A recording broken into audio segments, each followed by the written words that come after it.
Hello guys, हम आज का द इंडियन एक्सप्रेस डिस्कस कर रहे हैं। तो यहाँ पे फर्स्ट न्यूज़ है, timing of Jagan letter suspect but no consent for contempt attorney general. तो अटॉर्नी जनरल ने कंसेंट देने से मना कर दिया क्रिमिनल प्रोसीडिंग स्टार्ट करने के लिए जगन मोहन रेड्डी के लिए। तो अंडर द कंटेम्प्ट जो एक्ट है 1971 का, उसमें इंपॉर्टेंट होता है कि अटॉर्नी जनरल कंसेंट देगा तभी किसी के लिए क्रिमिनल प्रोसीडिंग स्टार्ट हो सकती है, वरना नहीं होगी। तो हम अटॉर्नी जनरल के बारे में पढ़ लेते हैं। Under the Contempt of Courts Act 1971, a consent from the Attorney General or Solicitor General is required for initiating criminal contempt proceedings against anyone. अब अटॉर्नी जनरल के बारे में कुछ बातें जान लेते हैं। अटॉर्नी जनरल आर्टिकल 76 में मेंशन है, ये यूनियन एग्जीक्यूटिव का पार्ट होता है और ये highest law officer in the country. अब इसको कौन अपॉइंट करता है? Attorney general is appointed by the president on the advice of the government. Qualifications क्या होनी चाहिए? ही और she must be qualified to be a जज of the Supreme Court, that is citizen of India होना चाहिए, किसी high court का जज होना चाहिए फॉर 5 years, और या तो फिर एडवोकेट होना चाहिए हाई कोर्ट का फॉर 10 years, या तो फिर एमिनेंट जूरिस्ट होना चाहिए in the opinion of the president. तो ये 3 कंडीशंस है। टर्म ऑफ ऑफिस कॉन्स्टिट्यूशन में फिक्स नहीं है। रिमूवल भी कॉन्स्टिट्यूशन में नहीं लिखा है कैसे रिमूवल होगा, कोई ग्राउंड्स मेंशन नहीं है। ये मेनली होल्ड करता है office during the pleasure of the president, और प्रेसिडेंट इसे कभी भी रिमूव कर सकता है। ड्यूटीज और फंक्शंस क्या है? गवर्नमेंट ऑफ इंडिया को एडवाइस करना ऑन द लीगल मैटर्स, जो भी प्रेसिडेंट ने इसे रेफर किया हो, और भी लीगल कैरेक्टर की ड्यूटी परफॉर्म करना जो भी प्रेसिडेंट ने इसे असाइन किया हो। गवर्नमेंट ऑफ इंडिया के बिहाफ में सुप्रीम कोर्ट में अपीयर होना या किसी हाई कोर्ट में अपीयर होना। प्रेसिडेंट अगर कोई रेफर करता है कि कोई issue under the article 143 to the Supreme Court, तो उसमें भी ये गवर्नमेंट ऑफ इंडिया को रिप्रेजेंट करता है।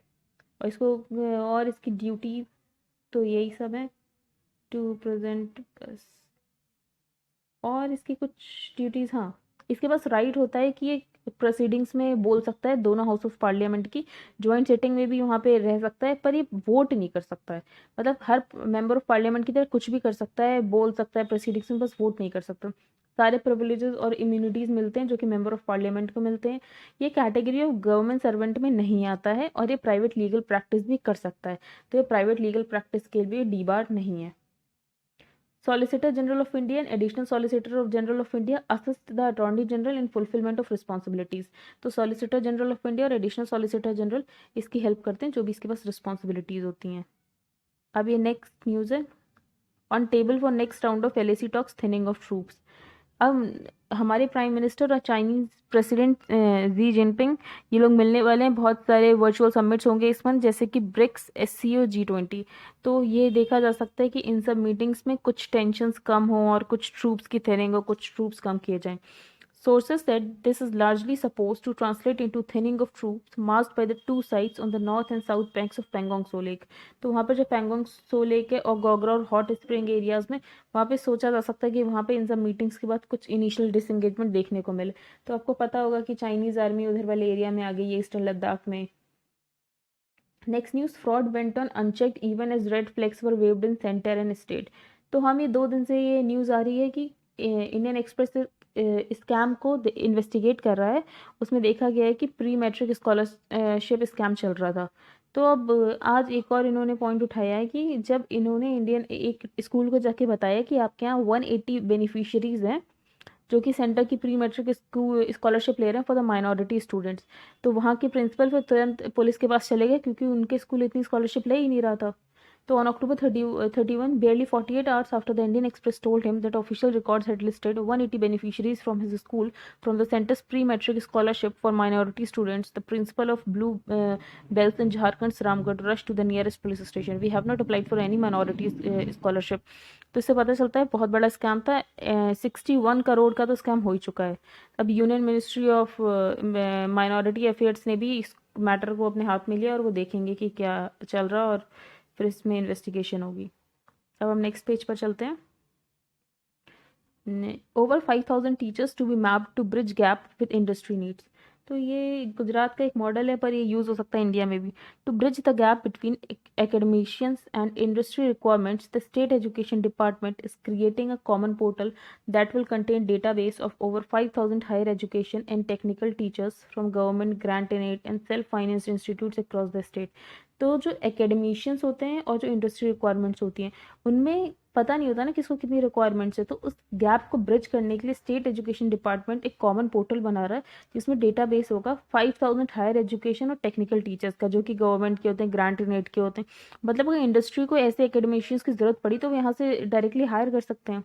The multi layered online portal is being developed under the unlimited digital advanced year long academic method, तो उद्यम प्रोजेक्ट के अंदर आ रहा है as a common gateway of education and technology, cogent Udyam, ठीक है, and akin to LinkedIn and employment oriented professional networking site. और ये सिमिलर है लिंक्डइन की तरह। लिंक्डइन तो आप सबने यूज किया ही होगा। कोजेंट क्या है? Cogent is a platform for data management and exchange of information between administrative officers and organisations functioning under the education department. तो सब्जेक्ट वाइज अगर हम मल्टी लेवल क्लासिफिकेशन कर देंगे तो ज़्यादा अच्छा होगा नॉलेज इकोसिस्टम को मैप करने के लिए। तो ये गुजरात में इम्प्लीमेंट हो रहा है। अब आपके इंडियन एग्रीकल्चर के बारे में जो भी मिथ्स है वो सब इससे बस्ट हो जाएंगे। अब हम पहला देखते हैं। Indian agricultural sector is not as advanced as the other two sectors in the economy. तो अब इनका कहना है कि इंडिया सेकंड है in the world agriculture production. और जो हम बोलते हैं हमारे सर्विस सेक्टर डेवलप हो गया है, इंडस्ट्री डेवलप हो गई, तो हमारा इंडस्ट्री अभी भी 5th नंबर पे आता है और सर्विस सेक्टर 9th नंबर पे आता है। और हम प्रोडक्शन के अकॉर्डिंग इंडिया सेकंड नंबर पे 459 बिलियन टन प्रोडक्शन होता है, और चाइना नंबर 1 पे, फिर इंडिया, फिर यूएसए, इंडोनेशिया, नाइजीरिया। और परसेप्शन क्या है कि यही कि हमारा सेक्टर एडवांस नहीं, एग्रीकल्चर सेक्टर। तो एग्रीकल्चर सेक्टर हमारा बाकी दो सेक्टर से तो एडवांस ही है ना, अगर वर्ल्ड वाइड कंपेयर किया जाए तो। अब second, Indian agriculture is unable to feed the increasing population. तो ये कहा जाता है कि हमारी पॉपुलेशन जिस पेस से बढ़ रही है उतने पेस से हमारे एग्रीकल्चरल की प्रोडक्शन नहीं बढ़ रही है। तो इसमें बताया गया कि पॉपुलेशन हमारी 29% पेस से बढ़ रही है, लेकिन फूड ग्रेन्स का प्रोडक्शन 51% पेस से बढ़ रहा है, वेजिटेबल्स का तो 104% से बढ़ रहा है। तो आप यहाँ पे देख सकते हैं फिश का 117% से बढ़ रहा है, फ्रूट्स 130%, मिल्क 132%, एग्स 178% और पोल्ट्री 900%। तो India's agricultural production has comprehensively outpaced India's population growth. तो ऑथर का कहना है कि जो एग्रीकल्चरल प्रोडक्शन है उसने आउटपेस कर दिया है इंडिया की पॉपुलेशन ग्रोथ को।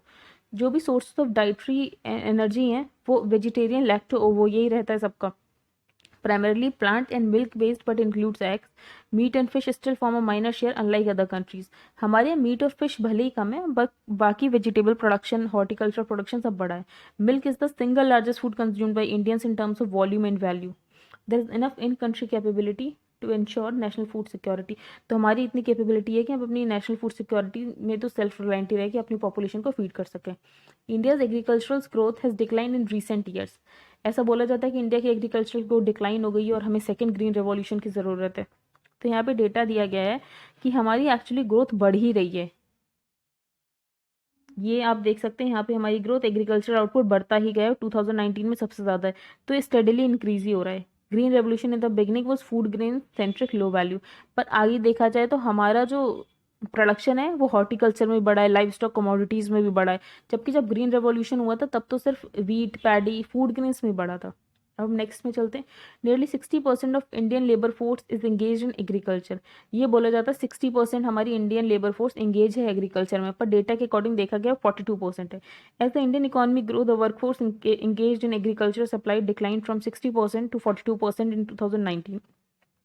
वर्क फोर्स का एंगेजमेंट भी कम हुआ है और इंडिया के एग्रीकल्चर आउटपुट भी बढ़ा है, जो कि 459 बिलियन डॉलर हो चुका है। प्रोडक्टिविटी इन टर्म्स ऑफ पर labour and per unit area also recorded a spectacular growth. क्यों ये ऐसा कैसे पॉसिबल हुआ? क्योंकि हमने मॉडर्न इनपुट्स यूज़ किए, टेक्नोलॉजीज यूज़ की, मशीनरी यूज़ की। इंडिया अब second agriculture production in the world हो गया है, सेकंड पे लाई करता है। अब हम नेक्स्ट पे चलते हैं। यहाँ पे Indian agriculture is a gamble on monsoon, कि हमारा एग्रीकल्चर मानसून पर डिपेंड करता है। तो ऑथर ने यहाँ पे दो डेटा को कंपेयर किया है। मानसून तो हर साल ऊपर नीचे होता रहा पर हमारी प्रोडक्शन बढ़ती ही गई है। तो ऑथर का कहना है Indian agriculture is a gamble on monsoon. ये पहले हुआ करता था, ब्रिटिश ऑफिसर 1909 में, कुछ 100 साल पहले। Surprisingly it remains the oft parroted comment till date. This shows how old beliefs about Indian agriculture still misguide many and project Indian agriculture under poor light. Indian agriculture in the 21st century is robust, resilient, structurally different, and functional all year round. Famines and food shortages from monsoon failures are now confined to history. The agricultural production increased by 300% in 19 years. Horticulture and livestock sectors now account for two-thirds of India's agricultural production. Monsoon rains are still seasonal, but our agricultural production is not. तो author ने बोला इसे rear view mirror से देखने से कोई फायदा नहीं, हमारा एग्रीकल्चर अब मानसून के ऊपर नहीं डिपेंड करता है, क्योंकि हमारा एग्रीकल्चर प्रोडक्शन तो साल भर होता है, मानसून तो साल भर नहीं हो रहा है। Increasing CO2 in the atmosphere has adversely affected agriculture production in India. तो जो भी CO2 एटमॉस्फेयर में ज़्यादा बढ़ती है, क्लाइमेट चेंज हो रहा है, तो उससे हमारा एग्रीकल्चर इम्पैक्ट हो रहा है। तो ऑथर ने इस पॉइंट को भी गलत बताया है।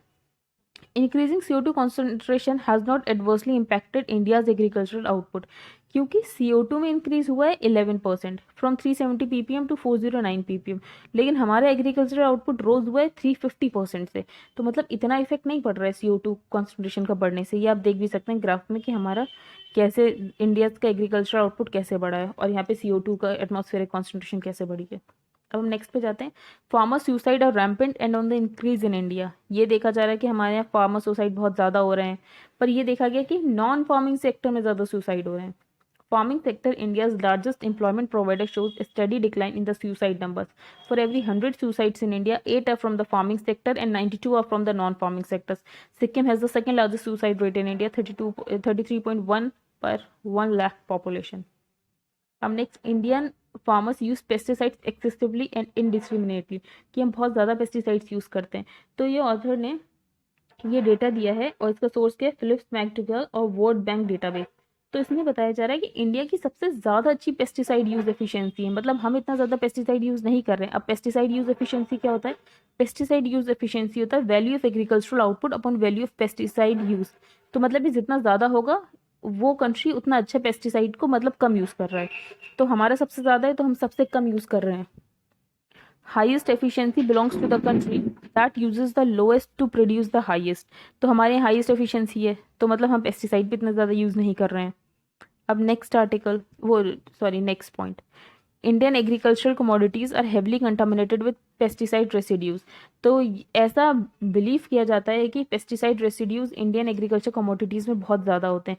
तो अब यहाँ पे एक ग्राफ है, एक डेटा है कि मैक्सिमम रेसिड्यू लिमिट जो कि होती है वो ऐसा नहीं है कि वो टॉक्सिकोलॉजिकली सेफ्टी लिमिट है, ये highest level of pesticide residues for trading standard. ठीक है, तो ये भी हमारा उतना नहीं है। तो यूके का देखा गया तो यूके का 3.2% है और हमारा सिर्फ 2.21% है, मतलब 50% लोअर है as compared to the UK. 98% of the agricultural commodities comply with the legal upper limits fixed for pesticide residues, making India's food among the safest in the world. तो ये वाला myth भी बस्ट ही हो गया। Indian rivers and inland water systems are polluted with pesticides affecting aquatic life systems. तो ये माना जाता है ये जो पेस्टिसाइड्स हैं ये सब उसमें जाते हैं, रिवर्स में जाते हैं और हमारा एक्वाकल्चर इससे अफेक्ट हो रहा है। पर ऐसा देखा गया है कि जो हमारी फिश प्रोडक्शन है वो बढ़ती ही गई है और अब तो सबसे ज़्यादा हो गई। अगर 1970 से कंपेयर करें तो 1.760 थी, आज 13.42 है इन मिलियन टन्स। तो fish species are highly sensitive to water quality and pollutants. Fish species तो बहुत सेंसिटिव होती है ना वाटर क्वालिटी और पॉल्यूटेंट्स के बाद। उसके बाद भी India second largest fish producer in the world में। 2/3 of India's fish production comes from inland water sources. If our inland water is polluted as alleged, large scale aquaculture is not possible. अगर जैसा बोला जाता है कि इतना polluted है हमारा inland water, तो इतना ज़्यादा aquaculture तो possible ही नहीं हो पाता है। While Andhra Pradesh leads in fish production, Punjab leads in productivity. अब next, pesticide use has adversely impacted honeybees and honey production in India. तो honey का भी production देख लेते हैं। India 6th largest honey exporter in the world और USA हमारा major export market है। इंडिया ब्लैक पेपर से ज़्यादा हनी आजकल एक्सपोर्ट कर रहा है रिसेंट ईयर्स में, और कोई डिक्लाइन नहीं हुआ इन पॉलिनेटर्स और pollination. There is a surge in production of cross pollinated crops. तो ग्रोथ भी हनी में भी बहुत ज़्यादा हुआ है। The honey production in the world sharply increase from 1.3 million tons to 2 million tons between 2000 to 2018. This is the highest increase in the history of honey production. So the so-called Greens often tell you black flies for personal gains. There is cancer catastrophe in India. तो ये देखा जाता है कि cancer catastrophe बहुत ज़्यादा है, तो ऑथर ने इसे भी बोला ये लाई है। इंडिया 175th नंबर पे आता है अगर कैंसर के देखें, और ये WHO का डेटा है। Australia has the highest cancer incident rate in the world. उसके बाद 6 यूरोपियन कंट्रीज भी टॉप 10 में आते हैं। इंडिया की रैंक 175th है, मतलब बहुत नीचे, हम तो बिल्कुल नहीं आ रहे हैं। और अगर स्टेट वाइज देखें तो पंजाब में तो सबसे ज़्यादा इंटेंसिव एग्रीकल्चर प्रैक्टिस किया जाता है, वहाँ पे भी 24th नंबर पे है पंजाब। और जो नॉर्थ ईस्ट स्टेट्स हैं वहाँ पे तो इंटेंसिव एग्रीकल्चर प्रैक्टिस भी नहीं किया जाता है, लेकिन वो ऊपर देखे जा रहे हैं। तो ये सारे मिथ्स ऑथर ने बस्ट किए हैं। ठीक है, ये आपको इंटरेस्टिंग लगा होगा ये वाला न्यूज़ आइटम। अब हम आगे चलते हैं। यहाँ पर केरला के चीफ मिनिस्टर पिनराई विजयन का कहना है कि सेंट्रल एजेंसीज पॉलिटिकली बहुत ज़्यादा इन्फ्लुएंस्ड हैं। He said I don't want to blame any agency or any official, but I want to make clear certain things. When professional standards generally accepted by investigative agencies are being subverted and investigations are being diverted to suit certain vested interests, कि investigation को divert किया जा रहा है कि कुछ लोगों के वेस्टेड इंटरेस्ट को सूट करने के लिए. अब और क्या क्या बोला है. Vision said a situation has arisen where central probe agencies are responsible for analyzing policies and programs of the state government, which is in no way acceptable to those who believe in democratic values and respect the Constitution. Some of these agencies are encroaching into executive powers of the state government and scrutiny of the constitutional institution. It is a violation of their own jurisdiction and thereby an encroachment on the Constitution. This is undemocratic and unconstitutional and it can't be allowed. The state government will make necessary interventions within the existing legal framework, he said. Vijayan said when the state urged the center for a concerted probe into the gold smuggling case, it had a legitimate expectation that the probe would go through some proper legal channels. Some interventions on part of these agencies have cast doubt on whether our expectations were misplaced. It looks like the investigating agencies are following a predetermined path scripted by few people outside the legacy. तो जब Pinarayi vision बोल रहे हैं कि जब हमने centre से बोला था कि आप इसमें प्रोब कराओ गोल्ड स्मगलिंग केस में, तो हमें लगा था कि प्रॉपर लीगल चैनल से प्रोब होगी, पर अब ऐसा देखा जा रहा है कि वो तो कुछ प्री डिटरमाइंड पाथ ही एजेंसीज फॉलो कर रहे हैं, जो कि कुछ लोगों ने बोल रहे हैं कि आपको ये पाथ फॉलो करना है. तो ये स्टेट की एग्जीक्यूटिव पावर पे भी इंक्रोच करने की कोशिश कर रहे हैं, जो कि बिल्कुल भी डेमोक्रेटिक नहीं है, और कॉन्स्टिट्यूशन और कॉन्स्टिट्यूशनलिटी भी इसकी नहीं देखी जा सकती है ऐसे बात की. अब हम आर्टिकल पर आते हैं. पहला आर्टिकल है गार्डेड ऑप्टिमिज्म. तो अब इकोनॉमिक इंडिकेटर्स धीरे धीरे नॉर्मलाइजेशन की तरफ इशारा कर रहे हैं, ये उसी के ऊपर आर्टिकल है. Seen against the depth to which economic activity had plummeted in the initial phase of the national lockdown. तो नेशनल लॉकडाउन के टाइम पे इकोनॉमिक एक्टिविटी बिल्कुल जीरो पर आ गई थी. The sequential improvement in economic indicators over the past few months suggest the process of normalisation of economic activities is well under way. पर अब धीरे धीरे हम नॉर्मलाइजेशन की तरफ जा रहे हैं. As indicated by leading indicators, both aggregate demand and supply have witnessed an improvement with the easing of lockdown restrictions. जैसे जैसे लॉकडाउन रेस्ट्रिक्शंस दूर हो रही है, खत्म हो रही है, अब धीरे धीरे डिमांड और सप्लाई भी बढ़ रही है. However, one must be cautious while interpreting these numbers. For instance, large parts of the high contact services such as airlines, hospitality and tourism continue to lag the industrial sector, and the revival in part depends on the success in containing the virus. पर हमें cautious होना चाहिए numbers को interpret करते समय. क्यों? क्योंकि जो हाई कॉन्टेक्ट सर्विस सेक्टर हैं, जैसे कि एयरलाइंस, हॉस्पिटैलिटी, टूरिज्म, ये अभी भी पीछे ही हैं इंडस्ट्रियल सेक्टर से, और इनका रिवाइवल मेनली इस पार्ट पे डिपेंड करता है कि हम वायरस को कितना कंटेन करने में सफल होते हैं. On the production side, signalling a continuing pickup in the supply side, the Nikkei's manufacturing purchasing managers index, तो उस वो रोज हो गया 58.9. तो 50 से ऊपर जो भी होता था वो एक्सपेंशन दिखाता है, तो ये भी एक्सपेंशन दिखा रहा है in the factory output. Similarly, the index of 8 core industries in September was almost at the same level as last year, with coal, electricity and steel swinging into positive territory. जो index of 8 core industries है वो भी rise ही दिखा रहे हैं. Coal, electricity, steel swinging into positive territory. On the consumption side, indicating a pickup in demand, the goods and service tax collections for the month of October rose to an 8-month high of rupees 1.05 lakh crore. GST भी 1.05 लाख करोड़ तक रोज हुआ है, जो कि 10% higher है पिछले साल जो इस सेम पीरियड में हुआ था. While part of this rise could be attributed to the September 30 deadline for claiming input tax credit and the reconciliation for business for 2019-20, the continued rise in e-way bill generation also points towards improvement in activity. हाँ, पर ये जो GST इतना रोज हुआ वो उस पर भी एट्रीब्यूट किया जा सकता है कि सितंबर 30 डेडलाइन थी इनपुट टैक्स क्रेडिट क्लेम करने की, द रिकंसिलिएशन फॉर बिजनेसेस, तो ये भी हो सकता है. Recent reports also suggest that demand for both four-wheelers and two-wheelers appears to be forming up. Two-wheelers, four-wheelers की डिमांड भी बढ़ती जा रही है. Sales for Maruti Suzuki, for instance, stood at 1,63,656 units in the domestic market, जो कि 18% ज़्यादा है लास्ट मंथ से. Similarly, Hero Motocorp reported a spike in demand from urban and semi-urban areas. Railway freight revenue was up in the first half of October, as were diesel sales, which reportedly witnessed the first year-on-year growth since February. This sequential improvement in economic activity is also reflected in preliminary results of corporates for the second quarter of the current financial year, which indicate a turnaround in performance after the collapse in the first quarter. लेकिन author ने बोला, yet this optimism needs to be tempered. For one, part of the recovery in economic activities can be trace to the ongoing festive season. ये भी हो सकता है recovery इसीलिए हो रही है क्योंकि अभी दिवाली आ रही है और अभी फेस्टिवल का सीजन है, तो इस वजह से भी हो सकता है। Whether this momentum sustains or the extent to which it sustains beyond the months of October and November remains to be seen। क्या ये अक्टूबर और नवंबर के बाद भी ये मोमेंटम जो इकोनॉमिक रिकवरी का सस्टेन करेगा या नहीं, ये तो बात की बात है। Then there is a possibility of a surge in COVID-19 infections during the festive season, which could heighten risk aversion. This, coupled with continuing income uncertainty, could adversely impact the growth trajectory going forward, though its impact will be visible with a lag। तो अभी ये भी है कि festival season में कोविड-19 में surge हो सकता है, तो उसके बाद हो सकता है कि इकोनॉमिक रिकवरी इससे ना दिखे और लैग हो सके उसमें कुछ। ये आर्टिकल इंपॉर्टेंट नहीं है, इसमें केरला कांग्रेस चीफ ने कुछ मिसोजिनिस्टिक कमेंट्स कर दिए हैं उस पर है। और ये आर्टिकल तो हम बहुत दिनों से जो हम फ्रांस के बारे में पढ़ रहे हैं, शार्ली हेब्दो मैगजीन ने कुछ पब्लिश कर दिया था, फिर सैमुअल पैटी, तो ये इंपॉर्टेंट नहीं है, हम 2 दिन से पढ़ रहे हैं, सेम ही चीज़ है।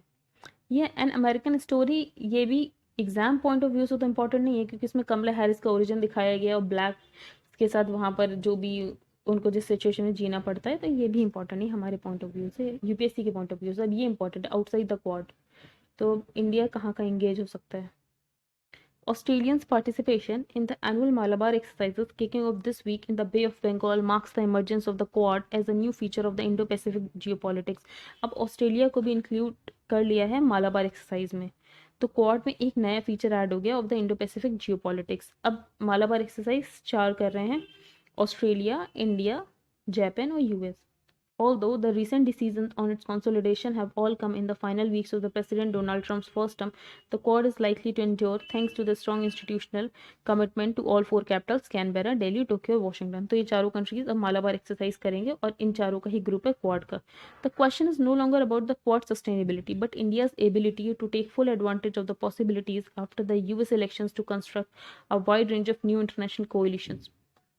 तो अब ये टाइम है कि इंडिया क्या करे, इंडिया पॉसिबिलिटीज़ देखे और एडवांटेज ले इन पॉसिबिलिटीज़ का, wide range of new international collisions बनाने के लिए, ज़्यादा से ज़्यादा इंटरनेशनल कोलिशंस बनाए। Despite many ideological contentions, author का कहना है बहुत ज़्यादा आइडियोलॉजिकल कंटेंशंस होंगे between the Republicans and Democrats, पर दोनों का ये डिमांड है कि हम ग्लोबल स्ट्रक्चर्स को एक उसमें ओवरहॉलिंग करेंगे ताकि वो कोप कर सके इमर्जिंग चैलेंजेस की वजह से। तो इसमें इंडिया की रिस्पॉन्सिबिलिटी होती है वो मेन रोल प्ले करे इंटरनेशनल कोलिशंस बनने में, ताकि नए इंटरनेशनल कोलिशंस बने। The likely changes could envelop a range of old institutions like the Five Eyes। अब किस किस में चेंजेस हो सकते हैं, एक तो फाइव आइज के ग्रुप में चेंज हो सकता है जो कि एक एंग्लो अमेरिकन अलायंस है इंटेलिजेंस शेयर करने के लिए between USA, UK, Canada, Australia and New Zealand, and the G7 grouping that coordinates Western policies and global economic management।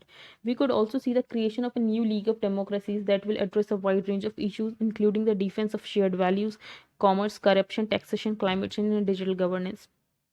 एक न्यू लीग ऑफ डेमोक्रेसीज भी बना सकते हैं जो कि वाइड रेंज ऑफ इशू से डील करे। G7 में हम कुछ चेंजेस ला सकते हैं, फाइव आइज में चेंजेस ला सकते हैं, इन सारे इंस्टीट्यूशंस की ओवरहॉलिंग हो सकती है। The consolidation of the Quad reflects the political will in Delhi to break free from old civil wars and respond to security imperatives। The post-Quad era opens a new phase in which India for the first time can help shape global institutions। अब जब Quad consolidate हो रहा है तो ये एक India का political will दिखाता है कि वो चाहते हैं कि सिक्योरिटी इम्पेरेटिव जो भी इनको सिक्योरिटी चैलेंजेस हैं वो उनसे डील कर सकें। द पोस्ट क्वाड एरा, अब हम न्यू फेज खोल रहे हैं, हम न्यू ग्लोबल इंस्टीट्यूशंस को शेप अप कर सकते हैं। अब चेंजिंग द वर्ड, ये आज के नहीं है कि वर्ड चेंज हो रहा है बहुत तेजी से, बहुत पहले से ऐसा हो रहा है। अगर आइडियलिज्म एक हॉलमार्क होता है इंडिया का इंटरनेशनलिज्म का 1950s में और कोल्ड वॉर उसके बाद आ गया था, तो changing the word was indeed a major theme of newly independent India's aspiration in the middle of the 20th century, but the gap between Delhi's ambition and impact was large। If idealism was the hallmark of India's internationalism in the 1950s, the harsh politics of the Cold War quickly dampened it। फिर 1970s में आपको पता होगा कि India ने non align movement बना लिया था, इंडिया उसका पार्ट बन गया था क्योंकि इंडिया ना ही ये यूएसए की तरफ शिफ्ट होना चाहता था ना ही रशिया की तरफ शिफ्ट होना चाहता था। तो इंडिया हमेशा एक मल्टीलेटरिज्म को फॉलो करते हुए आया और इंडिया को वही करना चाहिए। तो ये बोला गया है। The third phase begin with the end of the cold war, the collapse of the Soviet union, the emergence of the unipolar movement.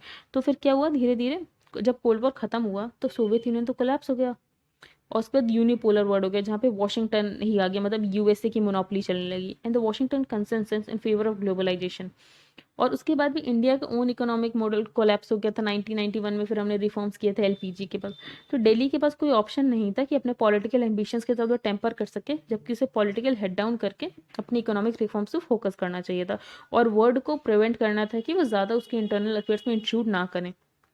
While the imperative of growth demanded a greater engagement with the West, the fear of the US activism on Kashmir and nuclear issues saw Delhi turn to Russia and China in search of a multipolar world.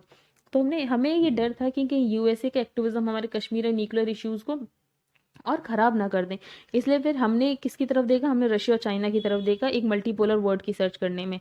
तो हमने BRICS बनाए, Brazil, Russia, India, China, south Africa.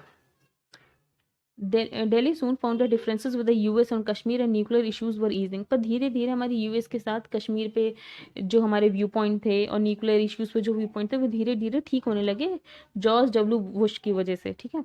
But Kashmir and the nuclear question became part of India's deepening territorial and political disputes with China। लेकिन अब ये जो कश्मीर वाला issue था अभी चाइना के साथ पॉलिटिकल डिस्प्यूट्स क्रिएट करने लगा और हमारी टेरिटोरियल फिर कॉन्फ्लिक्ट होने लगे चाइना के साथ। Delhi also figured out that it was not possible for BRICS to constrain Beijing.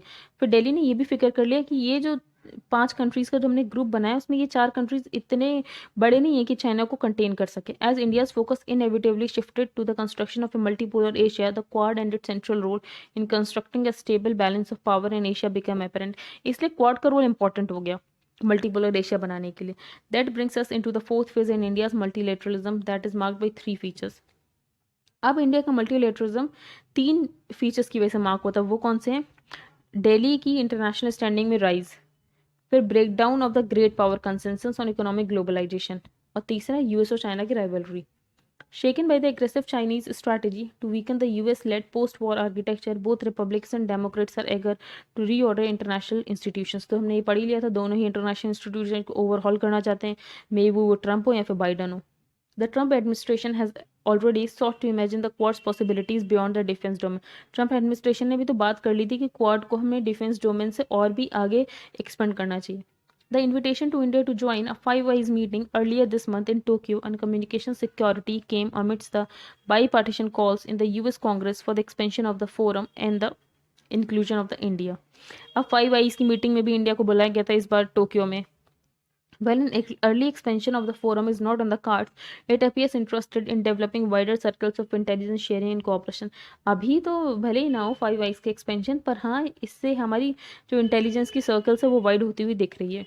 The Quad Plus dialogue, which began this spring at the initiative of the Trump administration, has variously drawn in Brazil, Israel, New Zealand, South Korea, and Vietnam for consultation with the Quad members on coordinating the responses to the pandemic।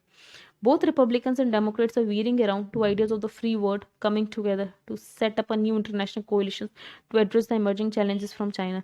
दोनों ही Republican और Democrats इन ideas के around search कर रहे हैं कि जो China के खिलाफ जो भी चाइना से इमर्जिंग चैलेंजेस आ रहे हैं उनसे डील कर सकें। प्रेसिडेंट ट्रंप ने यहाँ तक बोल दिया था कि हम G7 को एक्सपेंड करते हैं, उसमें 4 कंट्रीज को और इंक्लूड करते हैं जो कि हैं Australia, India, Russia, South Korea. The Democrats are oppose to the inclusion of Russia, लेकिन डेमोक्रेट्स बोलते हैं हम रशिया को इंक्लूड नहीं करेंगे क्योंकि रशिया था पहले G8 में, पर रशिया को निकाल दिया गया था क्योंकि उसने क्रीमिया को एनेक्स कर लिया था। एंड जो Biden has promised to convene a summit of major democracy soon after he takes charge। The last few months has seen the Trump administration promote a clean network that eliminates untrustworthy vendors from telecom system. तो अब Trump administration ने एक clean network adopt किया, उसमें जो भी अनट्रस्टवर्दी vendors उनको निकाल दिया, भले वो टेलीकॉम सिस्टम में हो, डिजिटल एप्स में हो। और इसमें चाइनीज सप्लाईज भी टारगेट हुए, तो हुआ भाई clean network is now a broader effort to build secure technology ecosystems. तो जैसे हुआवई पे ये होता है कि ये डेटा चुराता है ये सब, तो अब ऐसा नहीं होगा, अब एक सिक्योर टेक्नोलॉजी इकोसिस्टम बनेगा और वो कंट्रीज बनाएंगे जिन पर पूरा भरोसा है। ब्रिटेन ने भी बोला है कि वो एक 10 डेमोक्रेसी का एक कोलिशन बनाएगा जो कि कंट्रीब्यूट करेंगे to the construction of the secure 5G networks. तो एक्चुअली साइडलाइन करना चाह रहा है चाइना की कंपनी हुआवई को and reduce the current dependence on China. France and Canada have invited India to join the global partnership on artificial intelligence that now include 15 countries। France और Canada ने भी India को बुलाया है कि आप ग्लोबल पार्टनरशिप को ज्वाइन करिए एआई पे। तो objective is to promote responsible development of AI that is consistent with share democratic values. One of the most consequential developments after the US elections will be the demand to reform the global trading system that has been distorted by Chinese success in subverting it। अगर Trump जीतते हैं वापस तो world trade organisation पे तो वो बहुत ही ज़्यादा फियर्स अटैक करने वाले। अभी भी वो वर्ल्ड ट्रेड ऑर्गेनाइजेशन को बोलते ही हैं कि ये चाइना को फेवर करता है, ये करता है, वो करता है। To be sure Biden has been supportive of multilateralism in general, but pressure from Trump as well as the working class and the progressives in his own party have compelled Biden to promise there will be no return to an ideological driven free trade policies. वैसे in general Biden multilateralism को support करते हैं, लेकिन pressure from Trump से आएगा pressure और working class से आएगा तो उनको भी अपने ideological driven free trade policy में वापस नहीं जा सकते हैं। Biden has also join Trump in emphasizing the case for an America industrial policy। तो अब जो ट्रम्प का स्टैंड होता है कि बाय अमेरिकन स्ट्रैटेजी को फॉलो करना है, जो कि WTO रूल्स के अंडर नहीं आती, मतलब WTO रूल्स के अगेंस्ट है। As Delhi emphasizes a similar agenda for itself in building an आत्मनिर्भर भारत, और इंडिया का भी एजेंडा कि हमें आत्मनिर्भर भारत बनाना है, तो it becomes important to engage the US in rewriting the global trade rules. तो हम यूएस के साथ मिलकर ग्लोबल ट्रेड रूल्स को वापस से लिख सकते हैं। Looking ahead to the next US administration, the Quad could soon become routine and boring. The real excitement will be about Delhi's participation in the sweeping rearrangement of the global structures। तो author चाहता है दिल्ली अपना पूरा participation करें sweeping rearrangement of the global structures. जो भी global structures वापस से बने उसमें दिल्ली का इंपॉर्टेंट पार्ट होना चाहिए, जो कि मेजर कॉन्सिक्वेंस प्ले कर सकते हैं इंडिया की इकोनॉमिक प्रॉस्पेरिटी के लिए और टेक्नोलॉजिकल फ्यूचर के लिए। पहले पास में दिल्ली के पास उतने रिसोर्सेज नहीं थे, लेवरेज नहीं था, पॉलिटिकल विल नहीं थी, पर आज हमारे पास ये तीनों हैं, तो हम ग्लोबल ऑर्डर में डिफरेंस बना सकते हैं अपने अपने बलबूते पर। अब हम यहाँ पे कोई आर्टिकल इंपॉर्टेंट नहीं है, आगे यहाँ पे Chushul councillor seeks more facilities for villages along LAC। तो ये माना जा रहा है जो LAC के अलोंग विलेजेस रहते हैं वो सेकंड गार्डियन फोर्स होते हैं। तो बस इसमें ये कंपेयर किया गया है कि जो चाइना का बॉर्डर है वहाँ पर 5G टेक्नोलॉजी है, हमेशा लाइट होती है, पर हमारे यहाँ तो 24/7 लाइट कनेक्टिविटी भी नहीं है, इलेक्ट्रिसिटी भी नहीं आती है। तो यही है the newly elected representatives of Chushul constituency in the Leh Ladakh autonomous hill development council. उसका कहना है कि गवर्नमेंट को प्रायोरिटाइज करना चाहिए डेवलपमेंट ऑफ विलेजेस जो कि लाइन ऑफ एक्चुअल कंट्रोल के पास हैं, क्योंकि सेकेंड गार्डियन फोर्स होते हैं of the country along the armed forces. तो अभी जो ये लद्दाख के ऑटोनॉमस काउंसिल, लेह लद्दाख की ऑटोनॉमस हिल डेवलपमेंट काउंसिल आई है, तो उसने बहुत सारे डिफरेंसेस बताए। तो स्टैंजन का कहना है जो मोल्डो जो चाइना के पास का विलेज है, they have 5G networks, not 1 but 2 or 3 networks. There is 5G even in other areas, Demchok में भी 5G है, वहाँ पे 24/7 इलेक्ट्रिसिटी है, हाइडल डैम्स है जो कि उनको वाटर सप्लाई देते हैं। पर ये उन्होंने चुसल के एरिया से दिखता है, ये सारी चीज़ें वहाँ पे हैं, पर जो चुसल का एरिया है वहाँ पे 2G कवरेज भी पैथेटिक है। तो ये इनसिक्योरिटी है जो कि बॉर्डर पे रह रहे हैं। Whenever tension flare up, तो फर्स्ट थिंग वो टेलीफोन कनेक्टिविटी ही चली जाएगी and people get completely cut off. तो पीपल कुछ कन्वे भी नहीं कर पाएंगे दिल्ली को कि क्या क्या चल रहा है यहाँ पे। The government needs to develop smart villages on the LAC। तो ये कहना है कि गवर्नमेंट को LAC पे स्मार्ट विलेजेस बनाने चाहिए, वहाँ पे सारी फैसिलिटीज़ देनी चाहिए, हेल्थ, एजुकेशन, टेलीकम्युनिकेशन। अगर government if government deprives people living on the border of these things, they are not going to remain there and that will not be. अगर गवर्नमेंट ये सारी चीज़ें प्रोवाइड नहीं करेगी तो वहाँ पर लोग रहना ही नहीं चाहेंगे, क्योंकि उनकी सेफ गार्ड ही नहीं है, तो फिर वहाँ से चले जाएंगे।